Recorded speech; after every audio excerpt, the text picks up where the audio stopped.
একসময় ছিলেন একজন সাধারণ কৃষক। আজ তিনি হয়ে উঠেছেন সাহস, স্বপ্ন আর সাফল্যর এক উজ্জ্বল প্রতীক।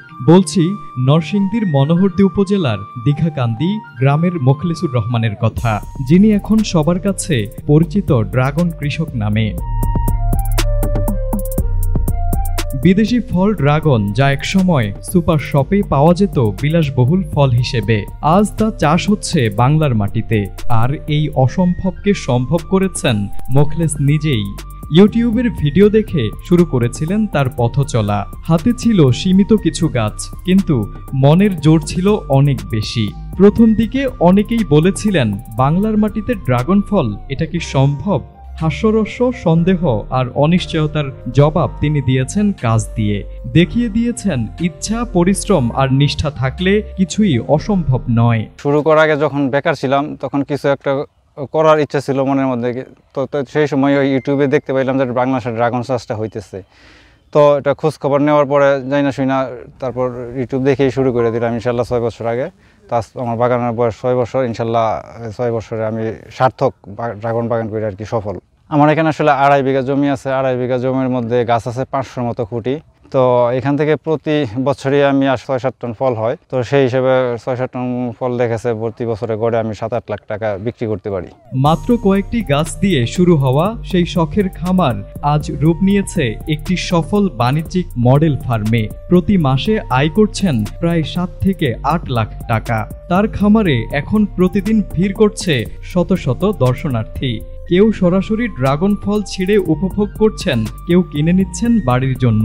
তার এই উদ্যোগ শুধু তাকে স্বাবলম্বী করেনি, বরং হয়ে উঠেছে স্থানীয় অনেকের কর্মসংস্থানের একটি নির্ভরযোগ্য উৎস। উনি যখন প্রথম করছে তখন কিন্তু মানুষ বলতো যে আসলে কি করতেছে বা কি করছে বা কি জিনিস, এটা কি হইব বা কি করবে।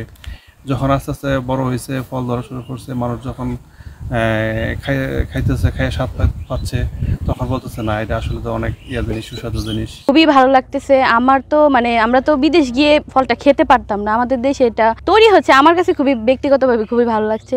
অন্য জায়গায় আমি দেখেছি, কিন্তু এখানকার ড্রাগন খুবই মজা, আমার কাছে খুবই ভালো লেগেছে। তাই অনেক দূর থেকে এখান থেকে নিতে আসছি আর কি। আমার কাছে খুবই ভালো লাগছে, অনেক মিষ্টি। আমাদের নারায়ণদী না, পুরো নরসিংদীর জন্য আমার কাছে মনে হয় এটা অনেক বড় ড্রাগন বাগান, যার কারণে আমার ভালো লাগে। গত বছরও আসছি, এই বছরও আসছি আর কি। গত বছরও নিয়েছিলাম এবং এই বছরও নিয়েছি, খুবই ভালো লাগছে এই বাগানটা ঘুরা। এখন আমরা ড্রাগন কিনে নিয়ে নিলাম। আমি গত বছর এইখান থেকে যে একটা ঢাল নিয়ে লাগাইছি, আমার ছাদে মাশাআল্লাহ একটা ফলও হয়েছে। ফার্স্টের থেকে আজ পর্যন্ত ওই বাগানে আপনার কত শত শত লোক, ফার্স্টে আপনার দৈনিক 10-15 জন লোক ওই বাগানে কাজ করছে। মাস 2 মাস বড়ই কাজ করছে। এখন মনে করেন কন্টিনিউ 2-4 জন এই বাগানে এরকম জীবিকা অর্জনের জন্য নিয়োজিত সবই আর কি। জেলা কৃষি কর্মকর্তা জানিয়েছেন, বিদেশি ফল উৎপাদনে আগ্রহী কৃষকদের সব ধরনের পরামর্শ ও সহযোগিতা দিয়ে পাশে আছে কৃষি বিভাগ। এবছর নরসিংদীতে আমাদের যেসব উদ্যোক্তারা ড্রাগন চাষ করেছেন, তাদের ড্রাগন বিক্রি করে তারা লাভবান হচ্ছেন। আমরা দেখেছি যে তারা বাগান থেকেই 150 টাকা কেজি করে ড্রাগন বিক্রি করছেন। ড্রাগন চাষিদের জন্য আমাদের পরামর্শ হচ্ছে, এই 2014 সাল থেকে আমাদের নরসিংদীতে ড্রাগনের আবাদ শুরু হয়। আমরা তাদেরকে বিভিন্ন প্রকল্পের মাধ্যমে প্রথমত ড্রাগন বাগান কিভাবে করতে হয় সেই ধরনের প্রশিক্ষণ এবং চারা কোথা থেকে ভালো চারা পাওয়া যাবে সেই ধরনের ইনফরমেশন দিয়েছি। ড্রাগন ফলের মিষ্টি স্বাদের মতোই মোখলেসুর রহমানের এই সাফল্যের গল্প ছড়িয়ে দিচ্ছে বাংলার মাটিতে নতুন স্বপ্ন। এই গল্প শুধু একটি ব্যক্তির নয়, এটি সম্ভাবনার, যে সম্ভাবনার নাম বাংলাদেশ।